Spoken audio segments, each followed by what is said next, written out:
What's going on, bro? How you feeling? Morning. Good. Joseph, this is my cousin Jakai. Jakai, this is Joseph, one of the foremost minds in blockchain here in Atlanta. Morning, nice to meet you, Jakai. How you feeling? Good. You would have an electric BMW. I'm sick of these geniuses, and they gotta apply technology in every area of their life.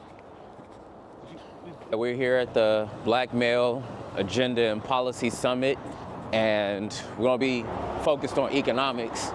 And the reason I'm gonna be focused on economics is because every decision that we make is literally a financial decision. Every decision. From when we wake up in the morning to where we go during the day is a financial decision right now. Hey, how you doing? Good morning. Man, something going on. Perfect. Excuse me. Hey, Doc. How you feeling, doing? brother? Quite well. How you? Good to see you. Good seeing you. Glad you woke up this morning. Absolutely. Likewise. One of the foremost minds in blockchain here in Atlanta with the Atlanta Blockchain Center. Oh, thank you. I actually wanted his jacket, dope jacket. Thank you. Yeah. Don't jump before. So they just got done building a coin that just got launched on a major exchange, Oh, and they did nice. it 2 days ago. Wow. Yeah. Congrats. Our agent, yeah. Okay, then we got to talk. Yeah. I'm really interested, so I'll get your information before we leave. Yeah, we To just see talk how about we can partner. The technology and everything Yeah. about it, yeah. No, I need all of it. What made me realize we were running behind, I preached at a church in Silicon Valley maybe 2 years ago, right after the pandemic, the white church. And they was taking the offering in Bitcoin. Yep. I'm like, what is happening? Yeah. And we still swiping cards. Yep. Yeah, so no, I was like, we're gonna have to run faster because we getting left behind. So no, I look forward to working with you. Yep. No, absolutely. The day that I'm able to take an offering in Bitcoin, I put your name on the screen. Absolutely. No, that's tomorrow. Yeah, no, absolutely. No, it's Please have Absolutely. some. I'm Absolutely. glad to have you. Thank you, Pastor Bryant. Yo. Dr. Jamar Montgomery. All right, my son. Nice Pleasure to meet you, man. Absolutely. Hey, man. Making sure we get our people connected.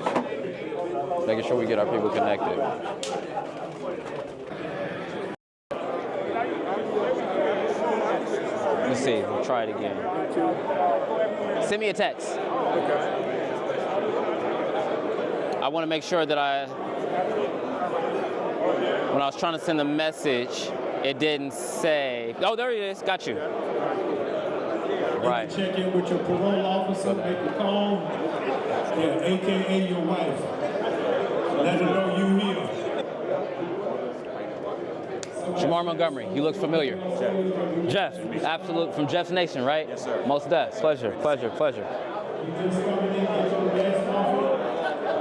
We want to be the best stewards of our time. So ask that everybody will please maximize the moment. That we move forward, and President James gave an amazing caveat for us. I do not believe that all of us have to be Democrat. Amen. And to be Republican does not mean to be a sellout. We need somebody at both tables so that we know what's going on in the other room. And let me be clear, to have a question is not disrespectful. And to disagree is not disrespectful. It's how we say it. So let's communicate in love, even when we don't agree, even if we have a different point. There is a way to do it. Amen? So let's do it. Operate in the spirit of family and in the spirit of harmony as we move forward. It is a blessing to be with you. Y'all are beautiful in a way that we don't say to each other enough. Y'all are beautiful in a way that is alarming and unnerving to the rest of the world. Y'all are beautiful. Your light is crazy.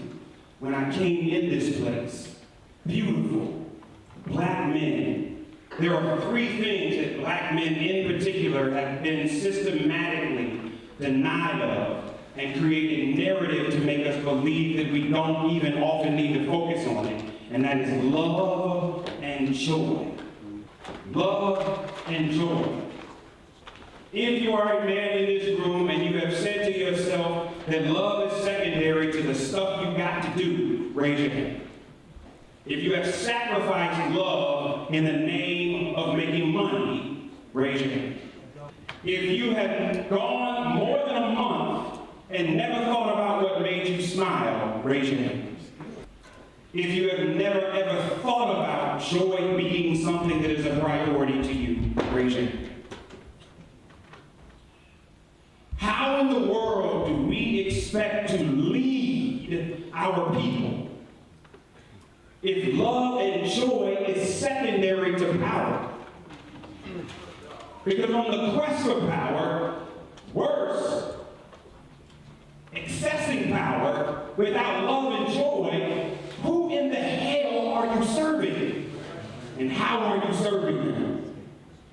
More important, how do we ever fight for the things that we are divinely created to have if we don't love ourselves enough to know what we deserve and have enough joy to celebrate what we don't have in the midst of everything we do? My beloved brothers, I am excited about the specifics. I am a strategist at heart. I want to deal with the science of what we do, the pragmatic nature of what we do. What are we going to do step by step? If we've got a 2027 plan, I want to know what January of 2025 looks like. I believe in all those things. But I know, as a person that didn't know how to love myself, that even the things that I'm imagining are possible if I don't love myself are small in comparison to what God and the universe already said I'm supposed to have. And if I can't walk in joy, then the process by which we go about this work doesn't allow us to love and enjoy each other in the process of doing it. Brothers, I don't want to survive anymore. And as black men in America, we actually have created a narrative of survival as aspiration. You ask brother how are you, be like, I'm all right, and that's supposed to be good. I'm making it. I'm surviving. Brothers will say that to you and you will walk away. All right. As if they're all right. There is a thriving that we have to do in this room. A thriving spirit. Because a thriving spirit will allow us to reimagine what's possible in a way that an election won't. I am not setting an agenda in this room today based on the election of a person that will not always be there.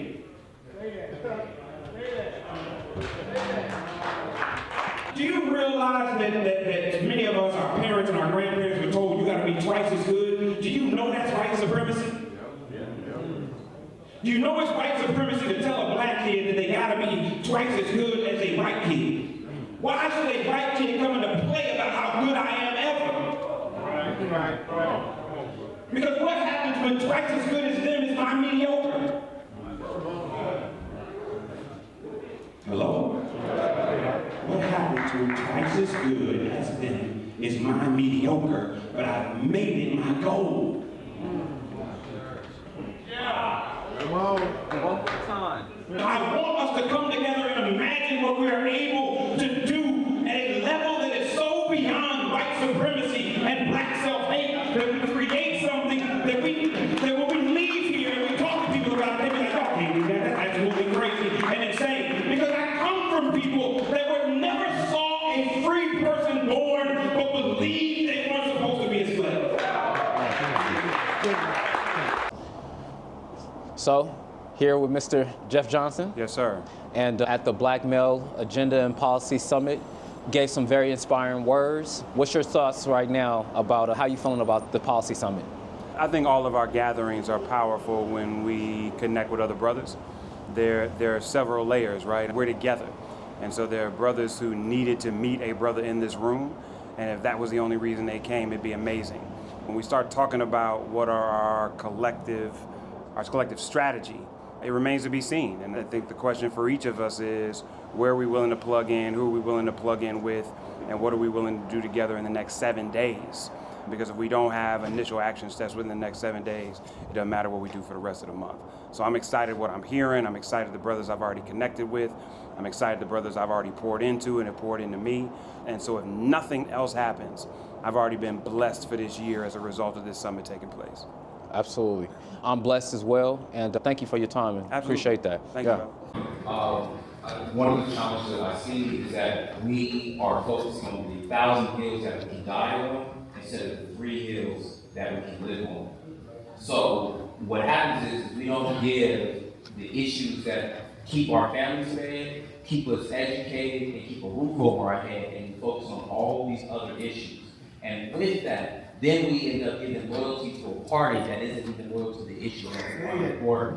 So for us as black men, it's very important for us to pick 3 issues that are most important to us. If not, we're going to get lost in the sauce with figuring out on what we're going to do with the party instead of demanding that our politicians do what we ask them to do.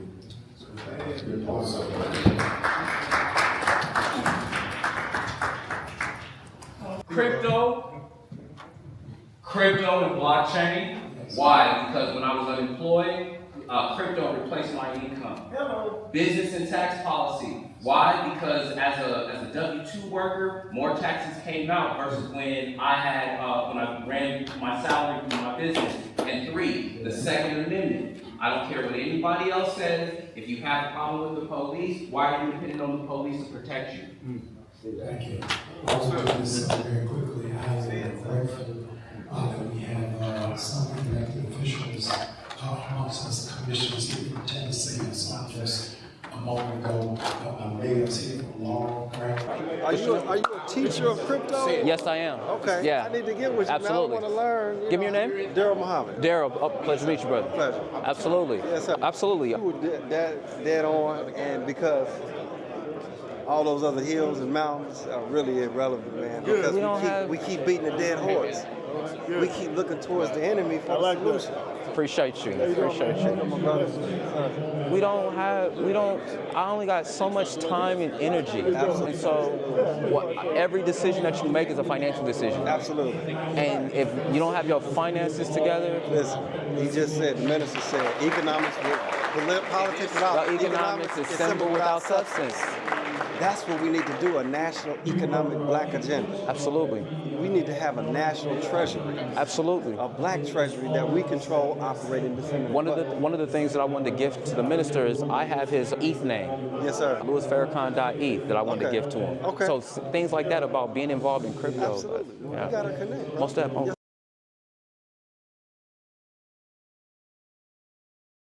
So I'm here with Mr. Charles Coney, who is I'm among a giant right now, a tech giant. Now, this man does not get the publicity or the recognition that he deserves, but this man has been with JP Morgan, has started the JP Morgan Tech Center in Atlanta. Yes, I have. This is history right here. Once again, it's important that we highlight the greats in our community and give them their flowers while they're living, and that he's come all this way to help put his ideas forth, as well as if it's anybody that understands economics and how policy can help black people and the black family, it's this man right here as a tech entrepreneur and a tech entrepreneur for the largest bank in the United States, JP Morgan Chase. And I'm thankful that he's here.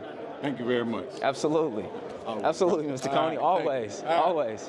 So yeah, I'm here, the Black Male Policy Agenda and Summit, and making my voice heard, making sure that to hear what everybody else got to say as well. We have discussions on economic, law and community, and education. And being that I have expertise in all 3 of those different areas, it's great to see all other experts and other people who are providing their input on those areas as well. I don't think that black men or black people realize how much of a dire position that we actually are in, and that we have to be laser focused, particularly on economics, because every decision that we make is a financial decision. Every decision that we make is a financial decision.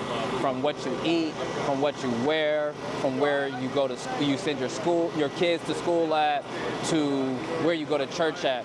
Every decision that you make is a financial decision.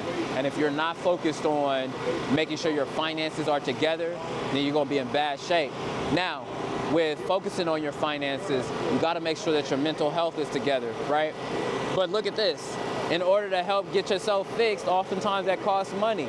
Or you got to go and lean on somebody who's able to help you, and that might cost them money. They might be taken away from their own practice that they have, that they use to put food on their table. Which is why it's important for us as black men to really focus on economics, focus on finance, and then also build community so that in the time where we're not able to pay for those things, that we're able to pay it forward with our services and with our expertise to a group, because we might need to be able to lean on that group. So I'm glad to be around all these like 500, 600 brothers that came out here to Atlanta to participate in this. It's lovely, it's great, and it's a beautiful thing. Talk about all this, but the first thing is we have to understand how important education is. Education has always been kept from us. So that's the first thing we have to understand, education. That'll get us out of poverty. It'll get us spread out of that. It's the great equalizer. The next thing is we have to understand, yes, it's great to have these programs within talking about recidivism and everything, but the bottom line is this: if we don't get in the system in the first place, then we don't have to deal with the system. So that's the first thing we have to, that's another thing we have to understand. That's important to stay out of the system so we don't have to deal with the system, because we know it's not fair for us anyway.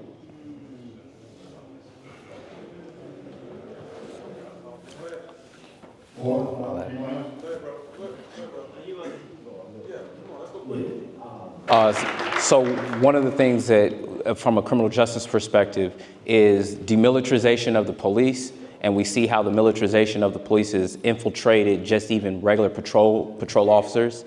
Second, we keep seeing that every issue that we have is an economic issue and an economic or financial decision. And so crime, health, education all comes back down to dollars.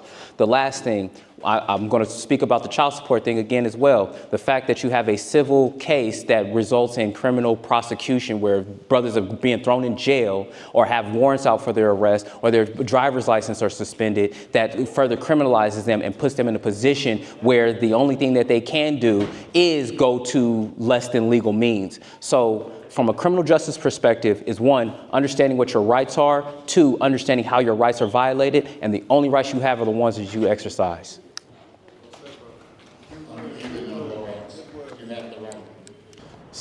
So now we're lining up 2 by 2 to march to the MLK site.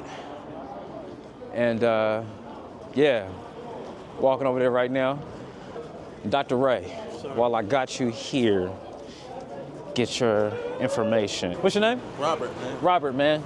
Brother Jamar, pleasure to meet you. We're at, doing our historic walk for, where we headed? To the MLK Museum? What's dope too is I got my cousin over here with me, able to participate in this. So it's always great when you're able to include your family on your endeavors. How you feeling, Jakai? I'm feeling cold. Some good knowledge for today. Most definitely. Did you make any good connections? Most definitely. We're looking to do something with this photography. Ebenezer Baptist Church. There it goes. Ebenezer Baptist Church, y'all. Excuse me, brother.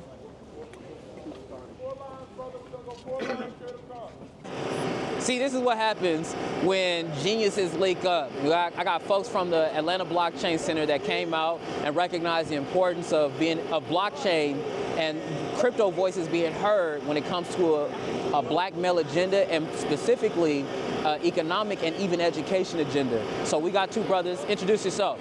I'm Elijah here. I always go to the Blockchain Center regularly. My name is Richard LaFleur from Miami, Florida. Graduate from Morehouse College here to educate people about blockchain education and just let you know about the future that everybody tap into.